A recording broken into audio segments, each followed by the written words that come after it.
What is up? Hello, everybody. Man, there's a beautiful rainbow in the sky right now. I am driving home from work, from cleaning. I am rushing. There's literally, I wish I could show this to you. I don't think I can do it safely, but literally, I mean, there's just like wide open sky right now and a ginormous full rainbow. So beautiful. I'm gonna do it. Can you guys see this rainbow? I don't even know if you can see it.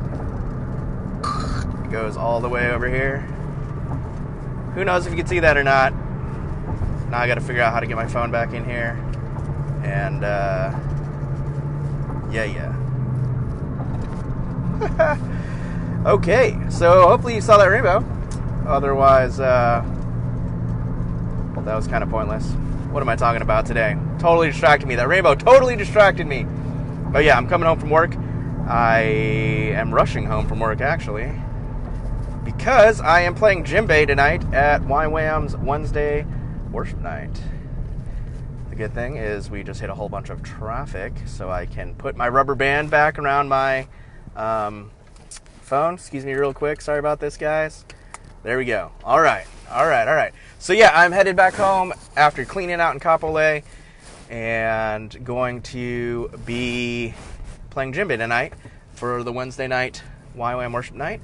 My friend Hannah asked me to play with her, so I'm excited to do that.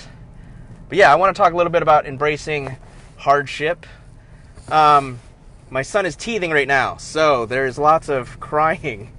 And as I just thought about that and saw the pain that he's obviously going through, it's just like, man, growth does not happen without discomfort. Like, it is going to be really good for my son to get his molars so that he can chew food, which will sustain him in the future. And that requires hardship. There's pain involved with him taking it to the next level and growing. And so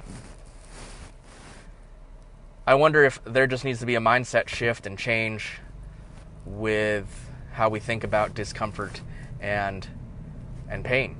I was just Marco Poloing with somebody, and they were, and I was talking about two kind of mindset shifts that I learned from the One Funnel Away challenge from Stephen Larson. He talked about things, and this is something that Jess has implemented in her school. It's not hard, it's just new. It's not hard, it's just new. And Jess uses that in her BCC because students are showing up and they've got to learn the inductive method. They've got to start thinking way differently about the Bible probably than they were taught. They're starting to learn about context of the original reader and the original hearer and everything like that. They're digging in the historical background. They're starting to look at when was this book written, that kind of stuff. And so that's a lot of overwhelming information. It's not your typical Bible study.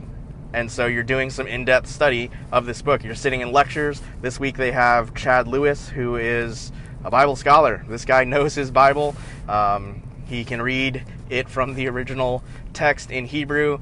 This guy went to a Jewish university. This guy knows his stuff. And so when he's standing up and teaching, he's teaching pretty in-depth. It's not your typical Bible study. And so at times, new things can be overwhelming. Hard things can be overwhelming. But I think our mindset when we enter into these things is really important. It's not hard, it's just new. And I think that changes things. And they also talked about stress as well. I was just chatting with somebody and they were talking about how they were stressed.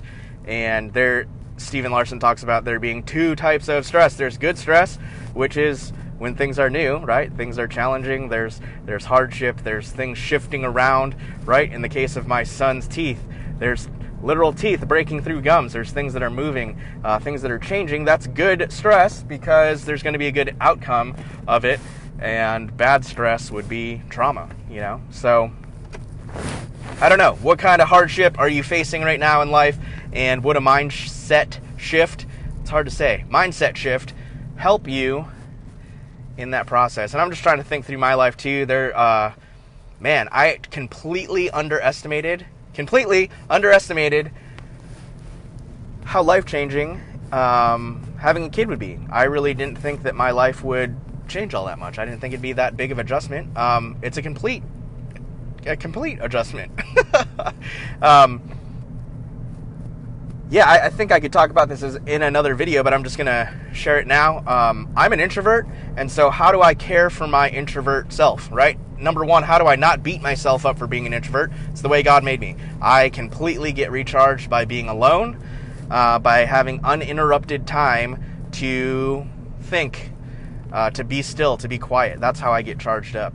And so, yeah, having a child, I love my child to death. I love him so much, but he provides a lot of extra noise and needs a lot of attention, which takes away from my ability to have uninterrupted quiet time, which I need to be refreshed. So, how do I care for myself being an introvert? And one of the things that I've been thinking about is cell phone use, social media use. I saw that Gary Vee is considering getting off social media for December, and he used some hashtag about it. That'd be interesting if he does it.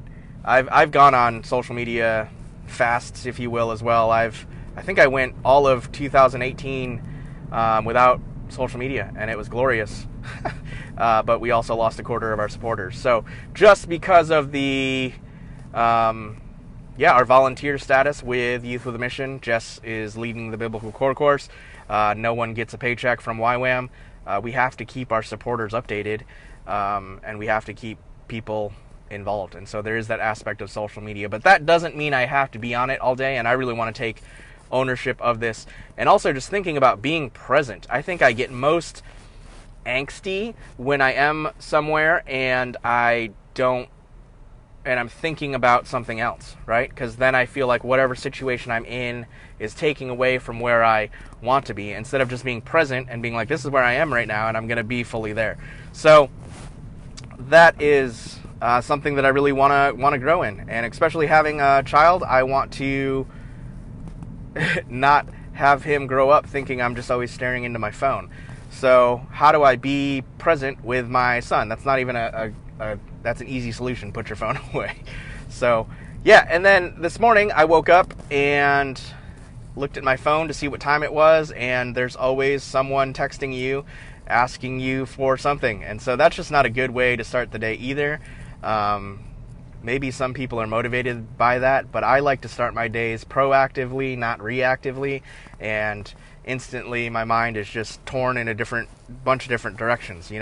Someone from work is asking me a question about this, and someone else is asking me for this. So that's not a good way for me to start the day. So I need to just be disciplined to do my social media. I think that social media is necessary, but I just need to be disciplined about it. I need to have a set time to do it and produce content, connect with people, respond, and then shut it off and be present. So, yeah, those are my thoughts about embracing hardship. Obviously, putting down social media isn't a hardship. That's not what I was talking about. These are just two random thoughts that I've had. Any good growth that we're going to make in our lives is going to require discomfort. And I was just using the analogy of my son teething right now, molars cutting through the gums. That is a discomfort. It's a painful process, but it's going to be really good for him. So we're going to keep getting the same results if we keep doing the same things. And so a lot of times changing is doing new things is difficult, is challenging, and it requires stepping out of our comfort zone. But that's the only way we're going to grow. So I encourage you guys to grow. I encourage you guys to step out of your comfort zone. I encourage you guys to take massive action and don't withdraw. That's the easy thing to do. That's the other thought that I've had on my mind recently. So don't withdraw. That's what you want to do when you're feeling rejected, when you're feeling not accepted, when you're feeling not appreciated. The tendency is to want to withdraw, and I would encourage you, if you're feeling any of those things, that you would find someone else that you think might be feeling that way as well. If you're feeling rejected, if you're feeling unaccepted, if you're feeling unappreciated, if you're feeling any of those three things, instead of withdrawing, I want you to go find other people that are maybe feeling that way as well and just love on them. be intentional with those people, appreciate those people, accept those people, and that's going to give you purpose for your day instead of withdrawing. But we cannot all withdraw, and thank God that God didn't withdraw, because Jesus was sent to the earth as a man, fully God, and he was rejected, and he didn't withdraw. He finished the task. He did hard things. So that's my encouragement to us today. I am going to head back home here through this traffic after cleaning a construction site, and I'm going to play some djembe at worship tonight. Next week, I am teaching in the School of Missions and Evangelism on fundraising. So if you're still watching this, or you're watching this later, comment and let me know what's your one big question, or if you have multiple questions, go ahead and comment and let me know what are your questions about fundraising, support raising, that kind of thing. So I will talk about that more in a future video. All right, guys, thanks for checking in. Appreciate you guys. Comment and say hello, and we'll talk to you soon. All right.